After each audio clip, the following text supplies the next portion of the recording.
नमस्कार, स्वागत आहे तुमच्या नवीन एका व्हिडिओमध्ये. वर्षाची सुरुवात छान अशी झालीच आणि वर्षाच्या सुरुवातीलाच पहिल्याच मंगळवारी आली आहे अंगारिका संकष्टी. यापेक्षा चांगला योग दुसरा कोणता असूच नाही शकत. ओम गं गणपते नमः. ओम गजाननाय नमः. ओम गणाध्यक्षाय नमः. ओम विघ्नराजाय नमः. ओम विनायकाय नमः. ओम द्विमुखाय नमः. ओम प्रमुखाय नमः. ओम सुखमुखाय नमः. ओम महागणपते नमः. ओम महाकालाय नमः. ओम महाबालाय नमः. ओम हेरंबाय नमः. ओम महावीराय नमः. ओम श्रीपते नमः. ओम शाश्वताय नमः. ओम बलय नमः. ओम पुराणपुरुषाय नमः. ओम पुष्पै नमः. ओम अग्रगण्याय नमः.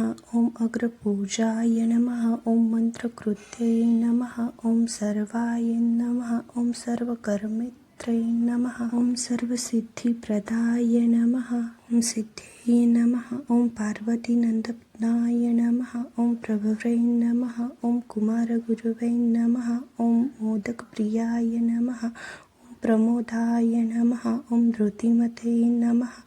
ओम कामिने नमः. छान अशी देवपूजा इथं मी करून घेतली. गुळ खोबऱ्याचा नैवेद्य दाखवला आणि त्यानंतर वळले नाश्त्याच्या तयारीला. आज नाश्त्यामध्ये बनवायचं होतं खिचडी, त्याचीच इथं तयारी चालू होती.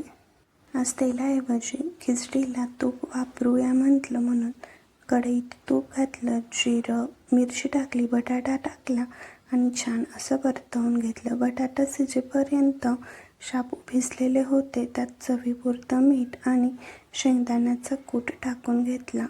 तोवर इकडे बटाटा शिजलाच होता, त्यामुळे बटाट्यात साबुदाणे टाकून घेतले, छान असे परतवून घेतले. त्याला वाफ देतली, 5 मिनटं वाफ दिली आणि खाण्यासाठी साबुदाणे तयार झाले. छान असा नाश्ता केला आणि दुपारनंतर लागले स्वयंपाकाच्या तयारीला. मला बनवायचे होते उकडीचे मोदक, त्याचीच तयारी तर चालू होती. 2 वाटी खोबरं मी किसून घेतलं होतं. एका कढईत 2 चमचे तूप घेतलं, त्यात गूळ टाकून घेतला. गूळ थोडंसं पातळ झाल्यानंतर त्याच्यात किसलेला खोबरा टाकून घेतला. गुळाचं प्रमाण 1 वाटी घेतलं होतं. त्यानंतर त्यात वेलची पूड टाकली आणि थोडंसं जायफळही टाकून घेतलं. छान असं परतवून घेतलं. जास्त घट्ट नाही आणि जास्त पातळही नाही, असं सारणाची कन्सिस्टन्सी ठेवली होती. त्यानंतर लागले उकड तयार करायला. उकड करण्यासाठी 2 वाटी पाणी घेतलं होतं, त्यात 1 चमचा तूप आणि चवीपुरतं मीठ टाकलं होतं. पाण्याला छान अशी उकळी आल्यानंतर त्यात 2 वाटी तांदळाचं पीठ टाकून छान असं फिरवून घेतलं. अजिबात गाठी होऊ द्यायच्या नाहीत. त्यानंतर त्यावर एक 10 मिनटं प्लेट झाकून ठेवली आणि थोड्या वेळाने एका ताटात घेऊन उकडीला थंड पाण्याचा हात लावून ते छान मऊसूत असं मळून घेतलं. त्यानंतर त्यातला छोटासा तुकडा घेतला आणि हाताला तूप लावून वाटीसारख्या आकारात त्याला गोल गोल असं फिरवून घेतलं. त्यात सारण भरलं आणि छान अशा कळ्या पाडून घेतल्या. अगदी हलक्या हाताने वर वर करत त्या कळ्या बंद करून घेतल्या. पण त्यात गडबड झाली, ती म्हणजे मी मोदक तयार झालेला व्हिडिओ घ्यायलाच विसरले आणि ते मला आत्ता व्हिडिओ एडिट करताना आठवलं. मोदक तर बनवून झाले होते, पण भांड्यांचा ढीग सकाळपासून भरपूर पडला होता.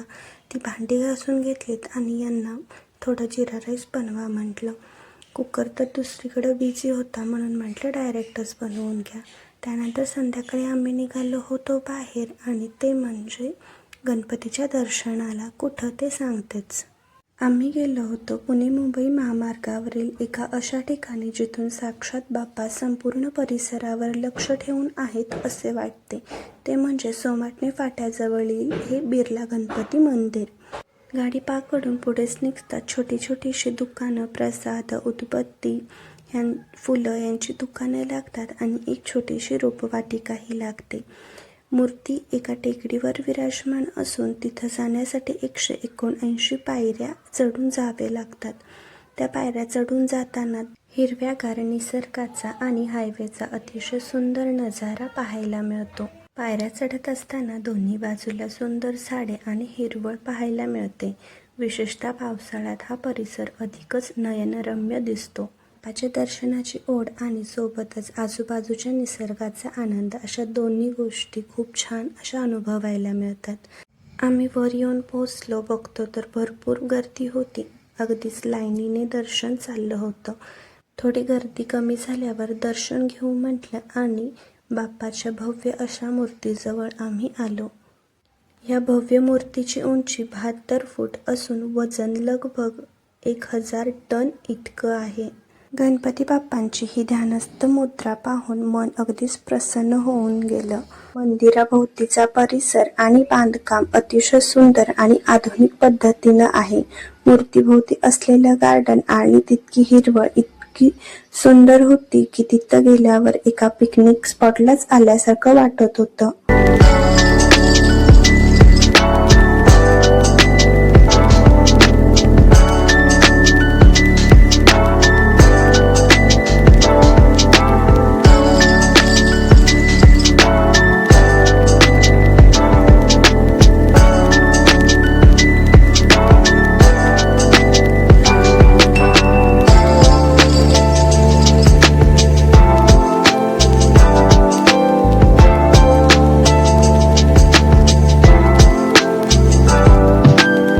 मंदिराच्या शिस्तीमुळे आणि मोठ्या परिसरामुळे इतकी गर्दी असूनही कुठेही कुठल्याच प्रकारचा गोंधळ, आवाज असं काहीच जाणवत नव्हतं.